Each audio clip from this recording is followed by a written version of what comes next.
Chapter 31. My brother did not thank me. That is as it should be. He does not know of me. He will learn years from now, when he joins us. He thanked our grandfather, who helped him more than I ever could. Grandfather says it is time for us to move on. My brother will join us when his time comes.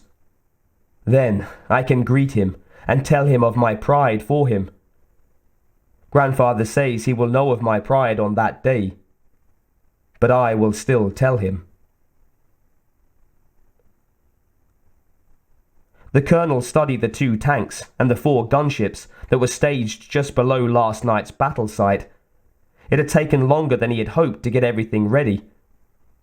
The heat of the day was building, and there was no way he could send men out on that black rock.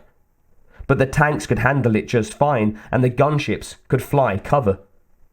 They could still go, and were just about ready. The colonel glanced up again at the ridge where Corporal Nakai and Private Tilden had disappeared. He had hoped that by now one of them would have returned. He had given Tilden a strict order and had expected it to be obeyed. But it was now almost 2 hours since the private had left. Either he had disobeyed the order, or something had gone terribly wrong. Considering the number of body bags that had been airlifted out of here over the last 2 hours, the colonel wouldn't bet anything against something bad happening to those 2 soldiers. The colonel took one more look at the ridgeline. Smoke rose against the pale blue sky.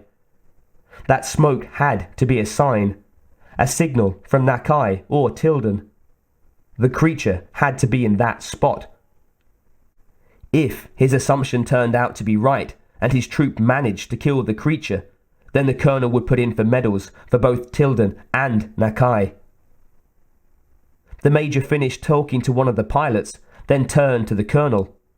"We're all ready to go, sir. Just give the word." The colonel glanced one more time at the ridgeline, then was about to give the order, when 2 men appeared and rose against the lava rock, framed against the sun. Even from a distance, the corporal could tell it was Private Tilden helping an injured Corporal Nakai. "Someone help them down from there," he ordered, pointing up at the ridge. 4 men jumped to scramble up the side of the lava rock. Within a few short minutes, Corporal Nakai stood in front of the colonel and saluted awkwardly with his left hand. He had a blood-stained sling on his right arm and looked totally beat up, with scratches over his neck and shoulder. Both men were covered with soot, and they smelled of smoke. Tilden snapped off a salute correctly and smiled. "We were about to move out," the colonel said. "I expected you back earlier." "Yes, sir," Tilden said. "I want a full report," the colonel said. "Yes, sir," Nakai said wearily. "Now!"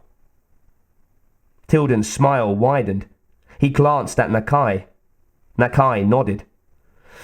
"We found the creature's camp, sir," Nakai said, "in a valley about 5 miles from here." "Great," the colonel said. "Can you give us exact coordinates, Corporal?" "It had a lot of human heads there," Nakai said, ignoring the colonel's question and looking disgusted. "So I burned it out." "You what?"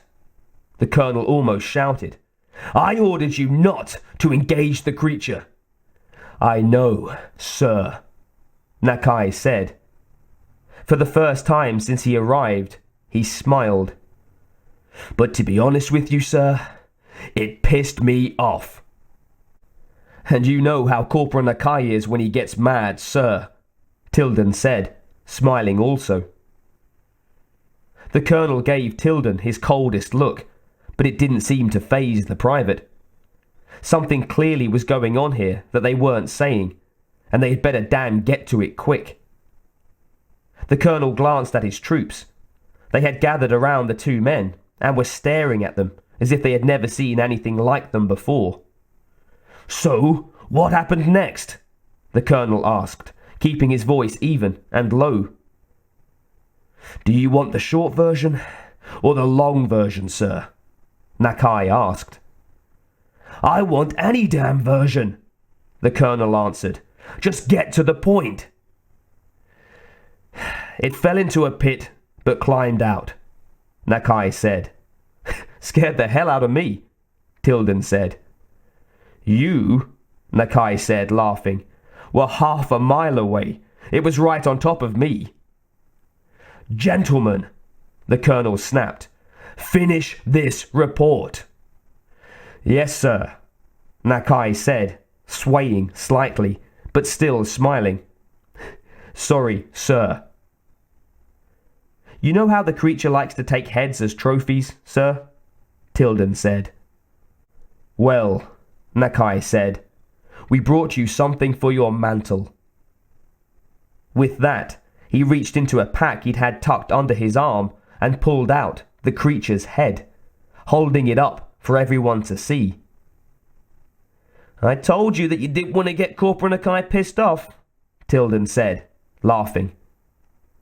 Holding the head up with his left hand, Corporal Nakai was trying not to laugh along with Tilden, but without much success. The colonel stared at the creature's head for what seemed like a long, long time. Then he did the only thing he could do. He said, Well done, men. And then he too started laughing as the weight of the world lifted from his shoulders.